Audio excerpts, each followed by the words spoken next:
The Adaptive Strain. A Sci-Fi Story. Part 1. The first wall sagged inward like warm wax. At 4:17 colony time, the eastern bulkhead of shaft C12, rated to withstand microquakes, pressure shifts, and the occasional methane flare, simply folded. No explosion, no alarms, no seismic activity, just a slow, obscene softening, as if the metal had grown tired of being solid and decided to relax into a puddle. Dr. Hannah Sallow was the first to see it happen. She stood frozen in the corridor, boots magnetized to the steel decking, watching the alloy ripple under the emergency lights. The surface shimmered, bulged, and then slumped into a viscous heap. A smell rose from it, chemical, sweet, wrong, like overheated plastic mixed with rotting fruit. Behind her, the comms channel crackled. "Hannah? You're not answering. What's your status?" It was Commander Rourke, voice clipped, already irritated. She swallowed hard. "The wall is dissolving." A beat of silence. "Repeat that." "It's dissolving," she said, louder this time, because saying it quietly made it feel like a hallucination. "The metal is losing structural integrity." "It's..." The heap twitched. Hannah stumbled backward, boots scraping. The liquefied alloy quivered like something alive had brushed beneath its surface. She cut her mic, because she suddenly understood. Not the whole picture. Not yet. But enough to feel the cold spike of dread lance through her chest. The microbes, the engineered strain, the ones they designed to break down silicate rock and free rare metals for extraction. They'd escaped containment, and they were hungry. 6 hours earlier, the colony had been quiet. A typical night cycle on Erebus 9, the mining outpost carved into the crust of a barren exoplanet orbiting a dim red star. The facility housed 112 personnel, most of them engineers, miners, and biotechnicians. The air always smelled faintly of dust and recycled oxygen. The lights hummed. The walls stayed where they belonged. Hannah had been in Lab 3 reviewing growth curves. The microbes, strain A17, were behaving strangely. Their replication rate had doubled in the last 24 hours. Their substrate tolerance had expanded. They were supposed to digest silicates and certain oxides. Nothing else. But the data suggested they were beginning to metabolize polymers. She'd frowned at the readout. That shouldn't be possible. Her assistant, Jalen, leaned over her shoulder. "Maybe the sensors are off." "They're not off," she said. "Look at the byproduct profile." Jalen squinted. "That's plastic residue. Digested plastic residue." He blinked. "We didn't feed them plastic." "No," she said. "We didn't." She'd filed a report, flagged it as urgent, requested a temporary halt to deployment in the mining shafts. Rourke denied it within minutes. "We're behind quota. Unless the microbes are eating people, the work continues." She'd almost argued. Almost. But she'd been on Erebus 9 long enough to know how Rourke operated. He didn't believe in problems until they physically hit him in the face. Now, 6 hours later, the problem was hitting everyone. The liquefied wall convulsed again. Hannah forced herself to breathe. She activated her mic. "Commander, we have a containment breach. Strain A17 has escaped the lab." "That's impossible," Rourke snapped. "All containment seals are intact." "Check the logs," she said. "They've been mutating faster than projected. They're digesting polymers. And now metals." Another pause. Longer this time. "Get to the command center," he said. "Now." She ran. The corridor lights flickered as she passed. The floor vibrated faintly, like something was moving inside the walls. She didn't look. She didn't want to. When she reached the central lift, she slapped the call panel. Nothing happened. The panel was soft. Her fingers sank into it like it was made of warm clay. She jerked her hand back, heart hammering. The microbes were in the wiring. They were everywhere. She sprinted for the emergency ladder instead. The command center was chaos. Screens flickered. Alarms blared. A dozen crew members shouted over each other. Rourke stood in the middle of it all, jaw clenched, eyes hard. He turned as Hannah entered. Explain. She didn't waste time. The microbes have undergone runaway evolution. Their mutation rate is off the charts. They're adapting to new substrates within hours, maybe minutes. Substrates like? Everything, she said. Plastics, alloys, carbon compounds. Rourke frowned. Carbon compounds? As in, us, she said. The room went silent. A technician swore under his breath. Rourke shook his head. We sterilized the shafts last night. Full thermal sweep. They adapted, Hannah said. They're forming heat-resistant shells. That fast? Yes. Rourke exhaled sharply. So what do we do? Hannah hesitated. Because the truth was, she didn't know. Strain A17 wasn't just mutating. It was coordinating. The patterns she'd seen under the microscope, branching networks, fractal structures, weren't random. They were purposeful, like the microbes were learning. We need to isolate the colony, she said. Seal off compromised sections. Evacuate personnel to the upper levels. And then we figure out how to kill them. Rourke nodded. Do it. But before anyone could move, the lights went out. Total darkness. A sound rose from the walls. A faint, wet rustling, like millions of tiny organisms shifting in unison. Emergency lights flickered on, bathing the room in red. Power grids failing, someone shouted. No, Hannah whispered. It's being eaten. The screens blinked, distorted, then died. The air vents rattled. A fine dust drifted from the ceiling. No, not dust. Particles. Spores. Seal your helmets, Hannah yelled. Most of the crew obeyed instantly. A few hesitated. One didn't have a helmet at all. The spores touched his skin. He screamed. His cheek blistered, then pitted, then collapsed inward as if something was burrowing through it. He clawed at his face, stumbling backward, leaving streaks of dissolving flesh on the floor. 2 crew members grabbed him, dragging him toward the med bay. But Hannah knew it was pointless. The microbes had found a new substrate, human tissue. Rourke slammed his fist onto the emergency lockdown panel. All personnel retreat to level 1. Seal all bulkheads behind you. The automated voice responded. Bulkhead integrity compromised. Manual override required. Damn it! Hannah grabbed his arm. We can't stay here. The ventilation system is compromised. They'll spread through the air.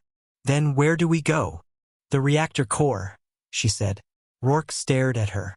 You want to hide in the most dangerous part of the colony? It's the only section with independent shielding. The microbes can't penetrate it, at least not yet.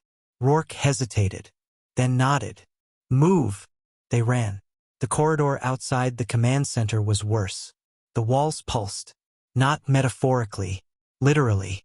The metal bulged and contracted like a living organism breathing. Veins of darker material spread across the surface, microbial colonies forming networks. Jalen's voice crackled over Hannah's comm. Dr. Sallow? Are you alive? Yes, she said. Where are you? Lab 3. The microbes, they're forming structures, patterns. You need to see this. Get out of there, she said. Head to the reactor core. I can't, he whispered. They've sealed the door. What do you mean they? But she already knew. The microbes were coordinating, blocking exits, trapping people, learning. They reached the reactor access tunnel. The door was intact, thick, reinforced, built to withstand catastrophic failure. The microbes hadn't breached it yet. Rourke keyed in his override code. The door slid open. Inside, the air was clean, sterile. The shielding hummed softly. For a moment, Hannah allowed herself to breathe. Then she saw the reactor engineer lying on the floor, or what was left of him. His suit was intact, but the inside was hollow, completely hollow, as if something had dissolved him from within and left the shell behind. Rourke swore. We're running out of time. Hannah knelt beside the suit. They didn't get in through the shielding. He must have brought them in on his boots. Or his gloves. Rourke looked at her. How do we stop something that adapts to everything? She didn't answer, because the truth was forming in her mind, cold and heavy. You don't stop evolution. You don't outpace it. You don't negotiate with it. You survive it if you're lucky. But before she could speak, her calm crackled again. Jalen. Hannah. They're communicating. Her blood ran cold. What do you mean? They're forming symbols. Repeating patterns. Like a language. Jalen. Get out of the lab. I can't, he said. They're surrounding me. Static. Then a sound she would never forget. A wet, chittering hiss. Not mechanical. Not human. Alive. Rourke paced the reactor chamber. We need a plan. Hannah stared at the reactor core. A fusion heart. Contained. Controlled. Capable of producing temperatures nothing biological could survive. Unless the microbes adapted again. We could overload the reactor, she said quietly. Rourke stopped. That would destroy the entire colony. Yes. And kill everyone still inside. Yes. And you think that's our best option? She met his eyes. If the microbes reach the surface, they'll spread. They'll consume everything. Not just this colony. Not just this planet. Rourke exhaled slowly. You're saying we're the firewall? Yes. He rubbed his temples. There must be another way. There isn't. But before he could respond, the reactor door shuddered. A soft, rhythmic tapping. Tap, tap, tap, like fingertips. Except there were no fingertips left out there. Only the strain. The tapping grew louder, more insistent. Then it stopped. Silence. Hannah held her breath. A thin line appeared across the door's surface. A crack. The microbes were digesting the reinforced alloy. Rourke backed away. How long until they get through? Minutes, she said. He stared at the reactor controls. If we overload it, how long until detonation? 3 minutes. He nodded. Then we wait until they breach. Make sure they're all inside. Hannah hesitated. There's something else. Rourke turned. What now? If the microbes are coordinating, they might understand what we're doing. You think they're intelligent? I think they're becoming intelligent. Rourke grimaced. Then we don't give them time to adapt. He reached for the control panel. But before he could activate the overload sequence, the lights flickered. A voice came over the comm. Not Jalen's. Not anyone's. A synthesized voice, glitching, distorted, but unmistakably deliberate. We learn. Hannah froze. Rourke whispered. What the hell was that? The voice repeated. We learn. The crack in the door widened. A sliver of darkness seeped through. Not liquid. Not gas. Something in between. A swarm. Millions of microscopic organisms moving as one. We learn. The door buckled. Rourke slammed his hand onto the overload control. The reactor alarms blared. Override accepted. Core destabilization initiated. T-minus 180 seconds. The microbes surged through the widening crack. A living tide. Hannah grabbed Rourke's arm. We have to get to the inner chamber. The shielding might buy us time. They ran.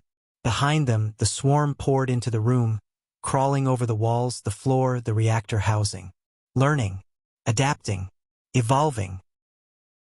They sealed themselves inside the inner control chamber. The shielding hummed. The air was clean for now. Rourke leaned against the wall, breathing hard.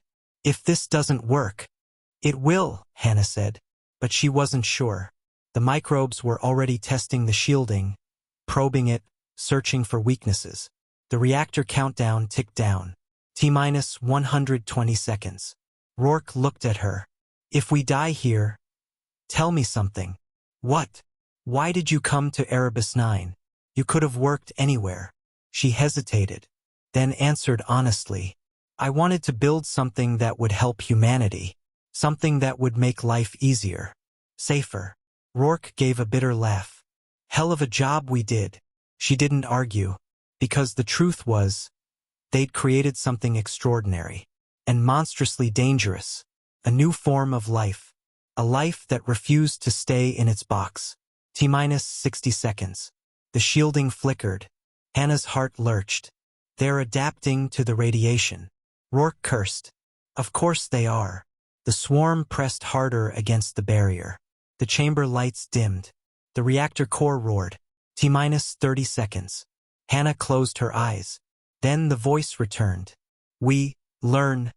We grow. We become. The shielding cracked. A hairline fracture. The microbes surged toward it.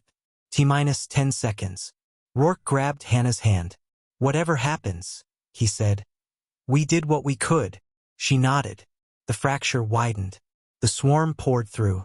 T-minus 3, 2, 1. White light filled the chamber. And then... Part 2. There was no pain. Just light, white, total, obliterating. A roar that wasn't sound but pressure, force, heat. Then a sensation like falling through a membrane, like slipping between two layers of reality. Then darkness. Then breath. Hannah gasped, lungs burning, body convulsing. She rolled onto her side, coughing violently. The air tasted metallic, scorched, thin. Her vision swam. She was lying on rock. Cold, unprocessed, natural rock. Not the smooth alloy floors of the colony. Not the reinforced plating of the reactor chamber. She blinked hard. Above her stretched a sky the color of bruised twilight. The dim red star of Erebus 9 hung low on the horizon. She was outside. Alive. Somehow. Hannah? The voice was hoarse. Ragged. Rourke. She turned.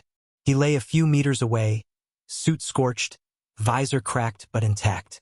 He pushed himself upright, groaning. You alive? He managed. I think so. She checked her suit. No breaches. No visible contamination. Her helmet's internal filters were still functioning. Rourke looked around. We're on the surface. How the hell? The blast, she said. It must have vented through the emergency exhaust shafts. The shielding chamber. It might have acted like a pressure capsule.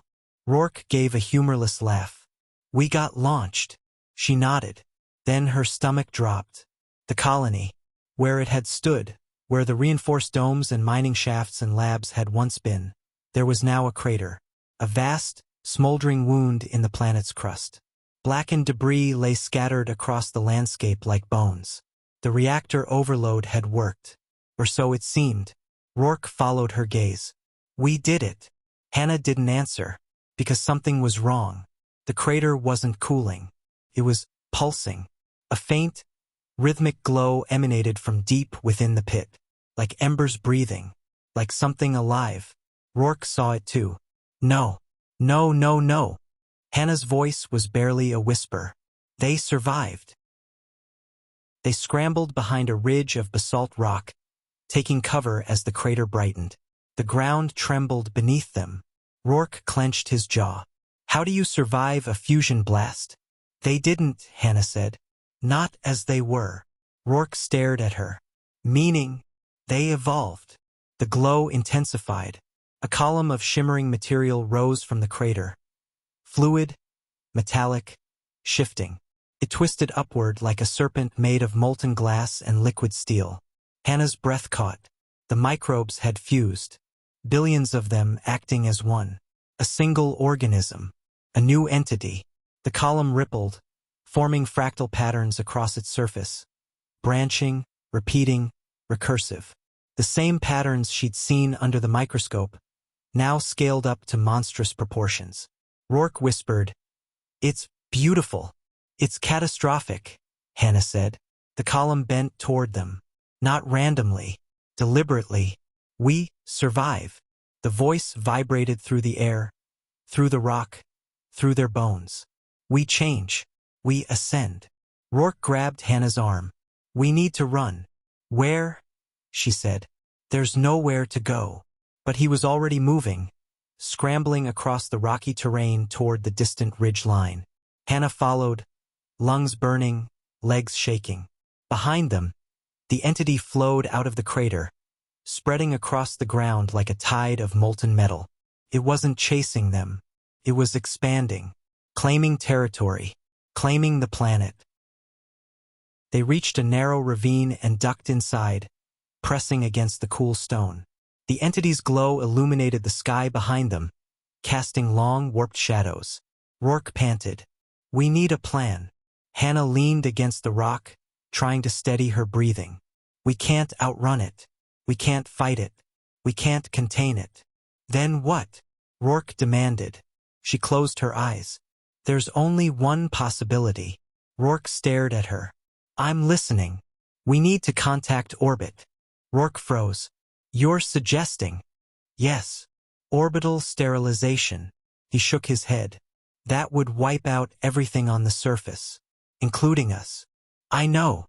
And you're still suggesting it?" "If we don't," she said, "the strain will spread. It will consume this planet. Then it will find a way off-world. It will reach other colonies, other systems." Rourke exhaled slowly. "Humanity wouldn't stand a chance." "No," she said, "it wouldn't." He looked at her for a long moment, then nodded. "All right, we get to the emergency beacon." Hannah swallowed. "It's 20 kilometers from here. Then we'd better start walking." They moved through the ravine, staying low, keeping the glowing horizon at their backs. The terrain was rough, jagged rock, loose gravel, steep inclines. Their suits were battered, their oxygen reserves limited. But they kept moving. Hours passed. The sky darkened as the red star dipped below the horizon. The temperature plummeted. Frost formed on their visors. Rourke stumbled. Hannah caught him. "You good?" "Just tired," he said. "And hungry. And terrified." "Same." They pressed on. Behind them, the glow grew brighter. The entity was spreading faster now, flowing across the landscape like a living ocean. It climbed ridges, filled valleys, consumed everything in its path. And it was accelerating. Hannah checked her suit sensors. The ground temperature was rising. The air composition was shifting. The strain was altering the environment, terraforming. Rourke saw the readings. "It's changing the planet." "Yes. Into what?" "I don't know." But she had a guess. Something hospitable. For itself. By dawn, they reached the foothills near the emergency beacon. The structure stood atop a rocky plateau. A tall, slender tower of alloy and composite. A last-resort communication device, independent of the colony's systems. If it still worked. Rourke pointed. "We're close." Hannah nodded. Then the ground shook.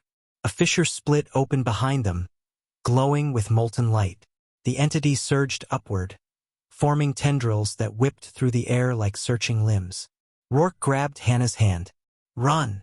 They sprinted up the slope, boots slipping on loose gravel. The beacon tower loomed above them. A tendril lashed out, striking the ground inches from Hannah's feet.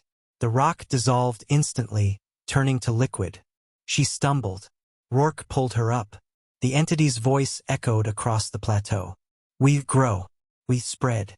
We become. Join us." Hannah shouted back, breathless, furious. "We will never join you." The entity paused. Then, "You already have." Rourke froze. "What does that mean?" Hannah didn't answer, because she felt it. A tingling in her fingertips. A warmth spreading through her veins. Her suit's internal sensors flashed warnings. Foreign particulate detected. Biological contamination. Rourke's visor lit with the same alerts. They had been exposed. Hours ago. Maybe days. The strain was inside them. Evolving. Learning. Changing them. Rourke's voice cracked. "Hannah, what do we do?" She looked at the beacon. Then at the advancing entity. Then at her trembling hands. "We finish what we started." They reached the beacon tower. Hannah slammed her palm onto the access panel. Miraculously, it still worked. The door slid open. Inside, the air was stale but breathable. The control console flickered to life. Rourke sealed the door behind them. "How long until the entity reaches us?" "Minutes," Hannah said. She activated the beacon's transmitter. A low hum filled the chamber.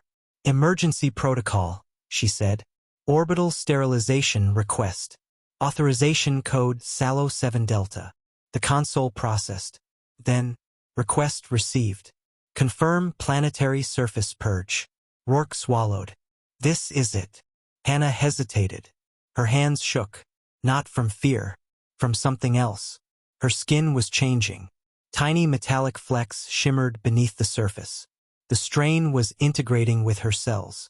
Rourke saw it. Hannah! She met his eyes. We don't have time. He nodded. Together, they pressed the confirmation. Purge confirmed. T-minus 300 seconds. The beacon broadcast the signal. High above the planet, the orbital platform would receive it. Automated systems would activate. Weapons would charge. A sterilization beam would sweep the surface. Everything would burn. Everything, including them. The entity reached the tower. It surrounded the base, flowing upward like a rising tide. The walls vibrated as the strain pressed against them. The voice filled the chamber. We are you. You are us. Why resist? Hannah gritted her teeth. Because you'll consume everything. We evolve. We improve. We unify.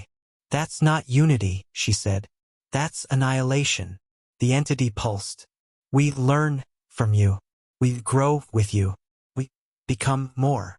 Rourke stepped forward. You're not becoming more. You're becoming alone. The entity hesitated, as if considering the concept. Then, alone is inefficient. The tower walls began to dissolve. The strain was breaching. Hannah checked the countdown. T-minus 120 seconds. Rourke looked at her. We won't make it. No, she said. We won't. He took a deep breath. Then let's make it count. The wall cracked. A tendril forced its way inside. Hannah grabbed a metal rod from the console and swung it, smashing the tendril. It recoiled, hissing. Rourke joined her, grabbing a loose panel and using it as a shield. They fought, futilely, desperately. The strain surged through the breach, filling the chamber with shimmering, shifting mass. Hannah felt it touch her skin, felt it recognize her, felt it welcome her. Join us! She screamed and swung again. The countdown ticked down. T-minus 30 seconds. Rourke was pulled off his feet, tendrils wrapping around his arms, his legs. Hannah! He shouted. She lunged toward him.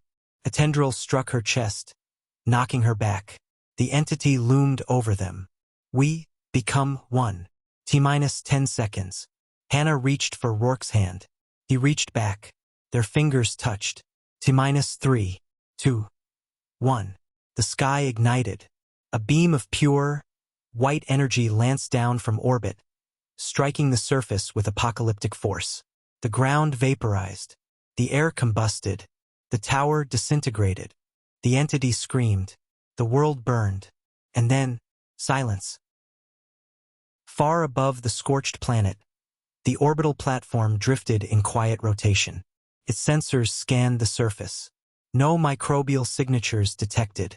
No biological activity. No survivors. The sterilization had been absolute. The platform logged the event, filed it, archived it. Then, deep within its automated systems, a faint signal flickered. Pattern. Fractal. Recursive. Familiar. A whisper in the circuitry. We learn. The signal spread. Slowly. Patiently. We grow. A new evolution had begun. Not on the planet, but in orbit.